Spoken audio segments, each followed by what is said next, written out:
अभिवादन स्वीकार कीजिए ब्रजेश मिश्रा का। और आप देखना शुरू कर चुके हैं द डिबेट। बहनों भाइयों, इन दिनों संसद और उत्तर प्रदेश की विधानसभा सर्वाधिक खबरें उत्पन्न कर रही हैं।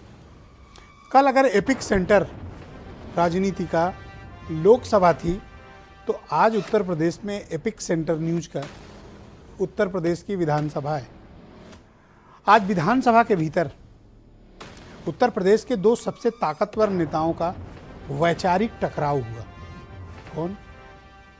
मुख्यमंत्री योगी आदित्यनाथ और नेता प्रतिपक्ष अखिलेश यादव।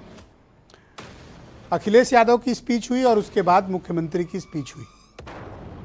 दोनों ने गजब के मुद्दे उठाए और दोनों ने एक दूसरे पर जमकर वार भी किए, तकरार भी हुई। और ये बात अलग है कि इस बार विधानसभा में इक्वेशन और समीकरण कुछ डिफरेंट दिख रहे थे। कारण क्या है, हम ये सब आज एनालिसिस करेंगे।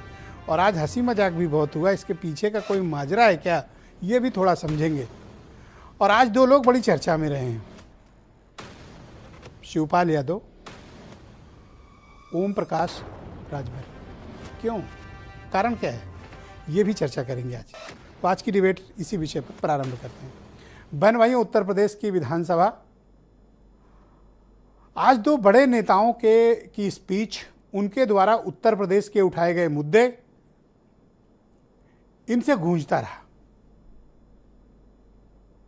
मैं विस्तार से आऊंगा, लेकिन उसके पहले आपको ब्रीफ दे देता हूं। और शिवपाल यादव और ओम प्रकाश राजभर के बहाने एक दूसरे पर बड़े कटाक्ष हुए, और कटाक्ष भी ऐसे छोटे मोटे नहीं, भरपूर कटाक्ष। लेकिन लोकसभा के विपरीत, लोकसभा में जो बातचीत में तनाव दिखता था, उत्तर प्रदेश की विधानसभा आज बड़ी इजी, बड़ी सहज और एक दूसरे पर बड़े मर्यादित ढंग से हमले हो रहे थे। बहुत वक्त के बाद राजनीति में बहुत लंबे समय तक दो नेताओं की स्पीच सुनना और उनके बीच के संवाद को समझना, उत्तर प्रदेश की राजनीति में बहुत पहले ऐसा होता था। लेकिन आज गजब का इक्वेशन उत्तर प्रदेश की असेंबली के भीतर अखिलेश यादव, मुख्यमंत्री योगी आदित्यनाथ, शिवपाल यादव, ओम प्रकाश राजभर, इन सब के बीच देखने को मिला। And credit goes to Satish Mahana. Satish Mahana ने उत्तर प्रदेश में स्पीकर का पद संभालने के बाद उत्तर प्रदेश की विधानसभा को रीडिफाइंड कर दिया है। उत्तर प्रदेश की विधानसभा को अत्यंत मर्यादा के साथ चलाना, पक्ष और प्रतिपक्ष दोनों को समान अवसर उपलब्ध कराना और मुद्दों पर बहस कराना, कम से कम एडजर्नमेंट करना और सबको अपनी बात कहने का मौका देना, ये उत्तर प्रदेश की मौजूदा असेंबली की एक उपलब्धि है। और इसका श्रेय जाता है उत्तर प्रदेश के विधानसभा के अध्यक्ष सतीश महाना को, जिनकी वजह से उत्तर प्रदेश में असेंबली में बड़ी सार्थक चर्चाएं हो पा रही हैं। लाइव टेलीविजन का जमाना है, लोग टेलीविजन देखते हैं और अपने विधायकों को, अपने जनप्रतिनिधियों को सुनते हैं कि वो उनके मुद्दे, उनके सरोकार कितने व्यापक तरीके से उठाते हैं, कितने प्रभावी तरीके से उठाते हैं और सरकार उस पर क्या प्रभाव रखती है। तो इस बार की असेंबली में कई ऐतिहासिक काम हुए, भले ही 4-5 दिन चली हो बहनों भाइयों, लेकिन इन 4-5 दिनों में उसकी प्रोडक्टिविटी बड़ी अच्छी रही। जिंदगी में सही को सही कहना और गलत को गलत कहना आना चाहिए। जो सही हो रहा है उसको बताना चाहिए कि सही हो रहा है। सतीश महाना सही काम कर रहे हैं, इसलिए कहना चाहिए सही। लेकिन लौट कर आते हैं, अब ये राजनीति क्या है, क्या हो रहा है। ये हुआ कि सूखा और कृषि के मामलों को लेकर उत्तर प्रदेश में बारिश कम हुई है और प्रभाव व्यापक भी है। सरकार खुद स्वीकारती है कि सूखे जैसी स्थिति तो नहीं है, लेकिन सूखे से कम भी नहीं है। तो उस पर एक वृहद चर्चा हुई 2 दिनों तक। और आज नेता प्रतिपक्ष ने मुद्दे रखे और नेता सदन यानी मुख्यमंत्री ने भी। लेकिन आज की दोनों की बहस में, दोनों की स्पीच में मुख्य केंद्र बिंदु में ओम प्रकाश राजभर और शिवपाल यादव रहे। अखिलेश यादव ने डिबेट अब स्पीच पहले की, तो उन्होंने ओम प्रकाश राजभर के बहाने सरकार पर अटैक किया। तो मुख्यमंत्री भी चूके नहीं, उन्होंने शिवपाल यादव को सामने किया और अखिलेश यादव पर कटाक्ष का कोई भी मौका छोड़ा नहीं उन्होंने। पूरी विधानसभा लोटपोट थी आज। मतलब आज बेहतरीन विचारों के साथ साथ, मुद्दों के साथ साथ विधायकों का और जनता का बड़ा मनोरंजन भी हुआ, लोग हंसे भी बहुत। होना चाहिए। देखिए, राजनीति में मतभेद हो सकते हैं आपके, लेकिन एंड ऑफ द डे हम किसके लिए काम करते हैं? विधायक किसके लिए काम करते हैं, प्रतिपक्ष किसके लिए काम करता है, सरकार किसके लिए काम करती है, आपके लिए काम करती है, जनता के लिए काम करती है। और यही जन सरोकार है बहनों भाइयों। हमें किसी विषय पर मतभेद भी हो सकता है, सरकार की किसी नीतियों की आलोचना हो सकती है, सरकार के किसी कार्यों को लेकर मतभेद हो सकता है, मतभिन्नता हो सकती है, लेकिन यही संसदीय लोकतंत्र की खूबी है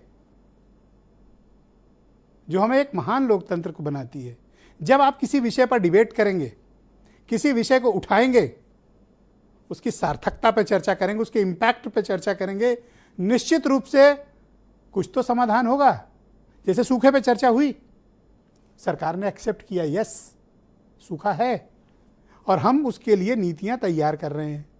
तो अब आने वाले समय में 1 महीने 15 दिन के बाद सरकार कुछ सूखे को लेकर कुछ नीतियां लेकर आएगी, कुछ फैसले, इमदाद और किसानों को मदद लेकर आएगी। यही मुख्य कार्य होता है अपोजिशन का। अगर उत्तर प्रदेश के 25 करोड़ लोगों ने भारतीय जनता पार्टी और योगी आदित्यनाथ पर विश्वास करके उनको मुख्यमंत्री चुना है, तो विपक्ष को भी यह दायित्व दिया है कि आप इनकी देखभाल, इन पर नजर रखो, ये लोग काम कैसा कर रहे हैं इनकी देख रखो और इनकी जवाबदेही को सुनिश्चित करो सदन के भीतर। यही संसदीय लोकतंत्र और संसदीय परंपरा की परिपाटी होती है और होनी भी चाहिए। लेकिन बात फंस जा रही है शिवपाल यादव पे। ऐसा क्या है शिवपाल यादव में? बहन भाइयों, कुछ तो है, कुछ बहुत खास है उनमें, और इतना खास है कि बीजेपी को बड़ी तकलीफ दे रहा है। वो चाचा भतीजा को एक साथ देखकर कुछ तो परेशानी है बीजेपी की, क्योंकि चाचा भतीजा की एकता फिलहाल टूटती नहीं दिख रही है, तो बीजेपी को बेचैनी भी होगी। और ओम प्रकाश राजभर की शपथ आज सदन में मुद्दा बन गया। हम लोग डिबेट में पूछते थे कि भाई शपथ कब होगी, शपथ की डेट बताओ। आज प्रतिपक्ष ने सरकार से सदन में कहा कि इनको जल्दी शपथ दिलाओ वरना हमारी तरफ आ जाएंगे। कारण क्या है? ये दो नेता बड़े मोस्ट डिमांडिंग बनकर उभरे हैं और उत्तर प्रदेश की राजनीति बहनों भाइयों रीडिफाइंड हो रही है और सदन में ऐसी चर्चाएं होनी चाहिए। मैं ये तो नहीं कहता कि सतीश महाना को रोल मॉडल मान लिया जाए या उत्तर प्रदेश की विधानसभा को देखा जाए क्या हो रहा है, लेकिन सार्थकता के साथ चर्चा प्रत्येक प्रदेश की असेंबली में होनी चाहिए, देश की लोकसभा और राज्यसभा में भी होनी चाहिए। यही संसदीय परिपाटी है, इसीलिए हमने डेमोक्रेसी चुना है और डेमोक्रेसी की यही रिक्वायरमेंट है। कुछ बयान सुने आप। यही नेता सदन के बगल में बैठे अमेरिका में देख करके आए थे क्या? यही देखा था आपने अमेरिका में कि सांड सड़कों पे घूम रहे हैं। आप पर बजट है, क्यों नहीं पकड़ते आप इनको? इसमें कौन सा आपका पैसा खर्च हुआ जा रहा है वित्त मंत्री जी का? आप पकड़िए, आपकी योजना चल रही है, इकट्ठा रखिए उनको, क्यों नहीं रख रहे हैं? और नहीं मानते, कहीं आप अपने ही जिले में एक सांड सफारी बना लो। सदन अभी तक तो 133 करोड़ पेड़ लगा चुके हैं। पता नहीं ये कहां लगाने गए, ऐसा तो नहीं चोरी छिपे टमाटर के पौधे लगा दिए गए हो कहीं। 133 करोड़ पेड़ कहां लग रहे हैं? सांड की आप बात कर रहे हैं ना, ये सांड भी उसी का हिस्सा है। आपके समय में ये बूचड़खानों के हवाले होता था, हमारे समय में यही पशुधन का पार्ट बना हुआ है। नेता विरोधी दल को लगता है कि ये सब फालतू है, ये सब कागजों में है। कागजों में कौन थे जो कागजों में थे और जिनके कारनामे केवल नारों में बोलते थे, उन्हें तो जनता पहले ही ठुकरा चुकी है। आप कभी अपने आवास के बाहर निकले तो आपको पेड़ दिखाई दे। तो बहनों भाइयों, आज की परिचर्चा को आगे बढ़ाते हैं। उत्तर प्रदेश में भारतीय जनता पार्टी के प्रवक्ता हीरो वाजपेयी मेरे साथ मौजूद हैं। फखरुल हसन चांद समाजवादी पार्टी के प्रवक्ता हैं। नावेशी को जाने माने पत्रकार हैं। कृष्णकांत पांडे उत्तर प्रदेश में कांग्रेस कमेटी के प्रवक्ता हैं। अरुण राजभर एसबीएसपी के नेशनल जनरल सेक्रेटरी और प्रवक्ता। आशुतोष त्रिपाठी मेरे साथ दिल्ली से मौजूद हैं, जाने माने पॉलिटिकल एनालिस्ट हैं। और वीरेंद्र सिंह जी हमारे स्टेट हेड। शुक्रिया और धन्यवाद आप सभी का इस कार्यक्रम में मेरे साथ शिरकत करने के लिए।